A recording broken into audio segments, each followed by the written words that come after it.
What about diet? I'm sure everyone asks you about diet and eating, and I know you've said things about, you know, the training and exercise and diet and eating. How do you feel about what your athletes consume? And then I'm curious what you think of things like veganism. You know, Ito's famously calls out the vegans, and you know, it cracks me up. And a few people do, but yeah, just curious what you think about that. The biggest mistake I see with eating is people overconsume. They overconsume. I always try to figure out things of what is our body meant to do? What was the environment that we evolved in?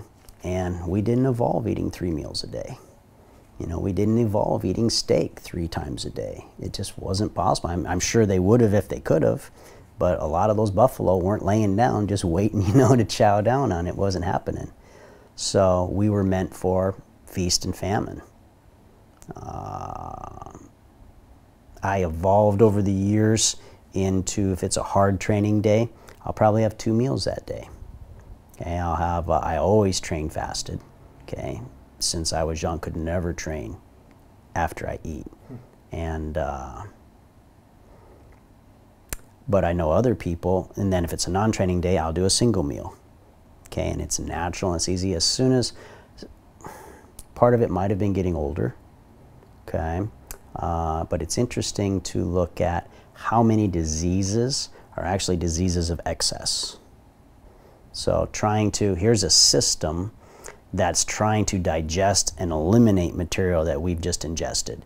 And before it has a chance to complete that process, we're putting more in it, more in it. What happens? Why do they get indigestion? Indigestion is the easiest thing in the world to fix. You take hydrochloric acid. Done. A friend of mine who was a Navy SEAL, I was like, man, I can't handle that protein in that beef anymore. I must be older. He's like, Coach, you're just getting older. You just got to reset your hydrochloric level acid in your stomach. Boom. I said, well, how many do I take? He said, start with 1. Okay. And if I don't feel anything, he said, take 2. If you start to feel a little burn, okay, step off. You know what your dosage for your stomach. Sometimes he does 2 or 3. I'm a 1 500 milligram tablet guy. All right. In fact, I have a hydrochloric in my pocket right now in case I have a big meal later. But and I might do that. I find myself where I might have to do that for a few weeks, and then it'll be reset, and I won't have to do it again for a month. But think about what they do for antacids. They're doing the exact opposite. All right, they're taking something alkaline. They're trying to reduce the level of acidity in their stomach when it's exactly the opposite. The reason their stomach hurts is they can't digest what's in there. The reason they can't digest is they're eating too often. They're eating too often. The stomach hasn't had enough, because it's easy, right? It's fluid. Well, it's not had enough time to regenerate that yet. Right, I had breakfast, I had lunch, I had dinner, I had a snack in between, and I had a snack after dinner. They might have eaten 5, 6 times in that day, and that's hydrochloric acid is every single time. Every time.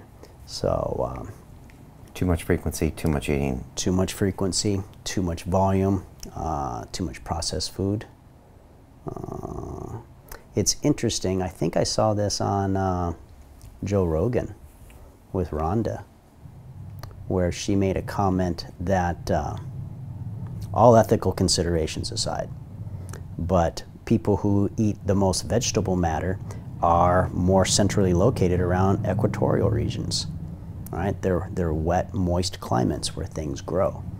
People who eat the more meat are either in a very, very cold environment or a very, very hot environment where things grow. Like, I had friends who are doing the gathering, and they're on our forum. They're collecting all this great stuff. They're in Montana, they're in Michigan. What's the gathering?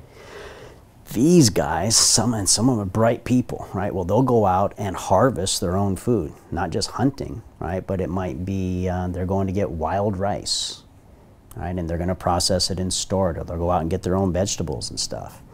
And they're putting up photos of this awesome looking banquets. And it was killing me. And they're like, Coach, what do you think? I said, I can't do gathering. What am I going to eat? I live in the desert. I'm going to eat rattlesnakes and cactus. You know, no thanks, I'm good. Yeah. I'm good.